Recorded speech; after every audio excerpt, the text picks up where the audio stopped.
My final project will focus on the topic of the punishments for the crime of murder between 1760 to 1790. There are many controversial and interesting facts that have come through while researching this project. During the years of 1760 to 1790, there were many criminals within London and it was hard to stop crimes being committed. It is interesting how much murder was committed throughout this time. The 18th century is known to be a very brutal era as far as punishments for criminals go. However, through research, convicts actually got let off quite easily. This is due to not enough evidence at the time. However, in saying this, the punishments that were put in place for most murder cases included hanging, death and dissection, branding, hanging in chains, and imprisonment at Newgate, which I will explain a bit later in the video. During the years of 1760 to 1790, these punishments were made very public, which were referred to as the Bloody Code, and became a social event. They were made public to increase the shame of the death penalty and leave an impact of punishment for crimes. Now for a bit of background knowledge on how finding people guilty worked during this time period. Many victims of crime were able to identify the culprits before contacting a constable or justice of the peace to secure their arrest. Those who witnessed a crime were responsible to contact someone for the arrest.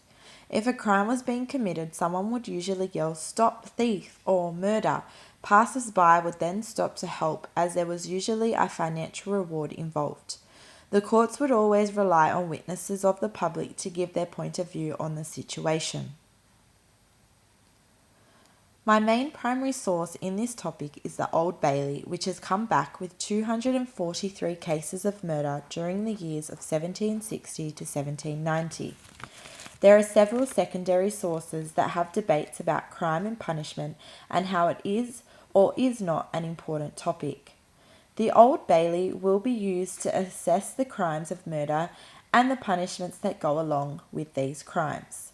So far, after tallying the punishments, branding and death and dissection are the most common punishments. I will now express 4 different opinions from different historians about crime and punishment.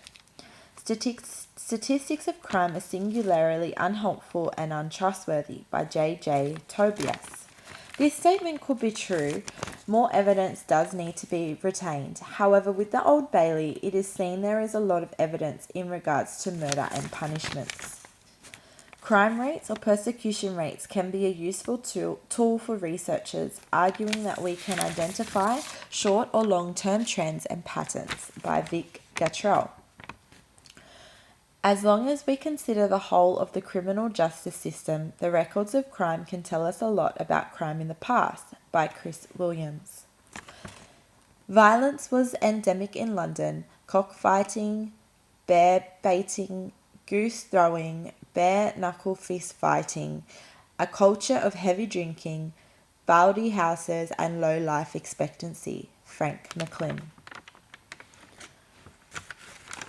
All these historians have different opinions on the past and how these punishments for murder have affected our world today.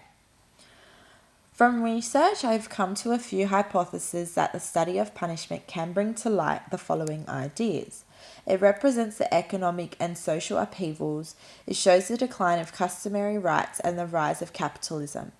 It also represents the population and industrial growth and the ways in which the law prevented population overcrowding.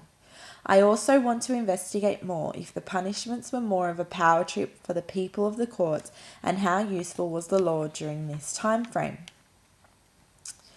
I will now explain the different punishments used for the crime of murder. Branding. For the crime of murder, they would be branded on the thumb with the letter M. Hanging. Most convicts were executed in Tyburn, and this was a public spectacle.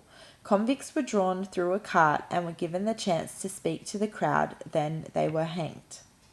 Death with dissection. Those who were chosen and given the death sentence were then delivered to surgeons to be dissected. Hanging in chains. After the convicts were already dead, they would hang the body in chains where they committed the crime to express the fear of the crime committed. Imprisonment at Newgate. Most murder cases were sent here, then awaited a different trial or execution. It has been an interesting few weeks researching this topic. There is still a lot of more research to be done. However, I look forward to getting more answers out of my questions. It surprises me at how these people committing murder at the same time got away with it, due to accidental dental deaths, and found not guilty due to not enough evidence. More research does need to go into this area. However, from statistics from reading the Old Bailey, more people were found not guilty than people were killed for their crimes. Thank you.